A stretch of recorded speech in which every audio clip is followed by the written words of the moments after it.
H1BC వీసాకు $1,00,000 రుసుం పెంపు ప్రకటనతో అమెరికా వెళ్లే విమానాల టికెట్ల ధరలకు రెక్కలు వచ్చాయి. ఢిల్లీ నుంచి న్యూయార్క్ నేరుగా వెళ్లే విమానం ఎకనామీ తరగతి టికెట్ ధర 37,000 నుంచి అమాంతంగా 80,000కు పెరిగిపోయింది.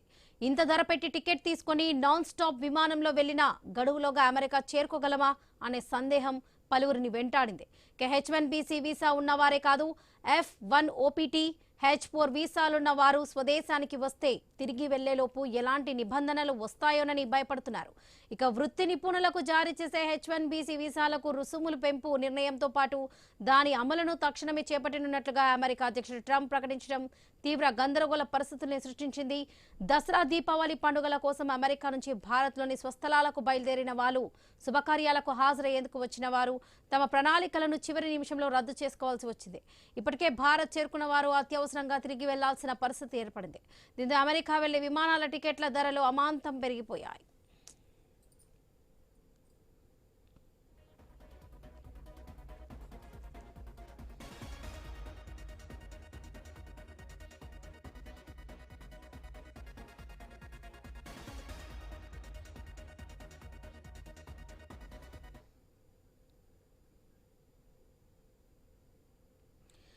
ఇవాళలోపు తమ ఐటీ ఉద్యోగులందరూ అమెరికాలో ఉండాలన్న టెక్ కంపెనీల సూచనతో శనివారం పలు విమానాశ్రయాలలో ఒక్కసారిగా అలజడి మొదలైంది.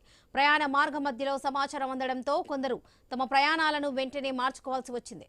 అప్పటికే విమానాలు ఎక్కిన వారు ఇబ్బందిని బతిమలాడుకొని కిందికి దిగారు.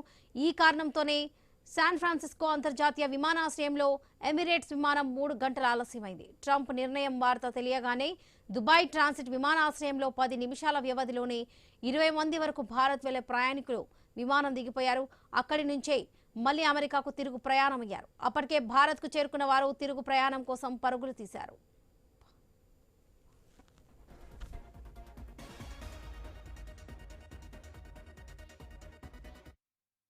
రాష్ట్రాల్లోని సాఫ్ట్వేర్ ఇంజనీర్లు శనివారం ఉదయం నుంచి అమెరికాకు వెళ్లేందుకు శంషాబాద్, ముంబై, ఢిల్లీ విమానాశ్రయాలకు వెళ్లారు. హైదరాబాద్ నుంచి దుబాయ్ మీదుగా ఎకానమీ తరగతిలో టికెట్ ధర లాస్ ఏంజలస్లో $132,000 $90,000 వరకు చెల్లించాల్సి వచ్చింది.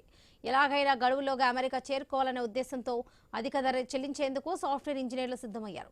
హడావిడిగా వెళ్తున్న వీరికి వీడుకోలు చెప్పేందుకు కుటుంబ సభ్యులు రావడంతో శంషాబాద్ విమానాశ్రయం అంతర్జాతీయ నిష్క్రమణుల టెర్మినల్ కిక్కరిసిపోయింది.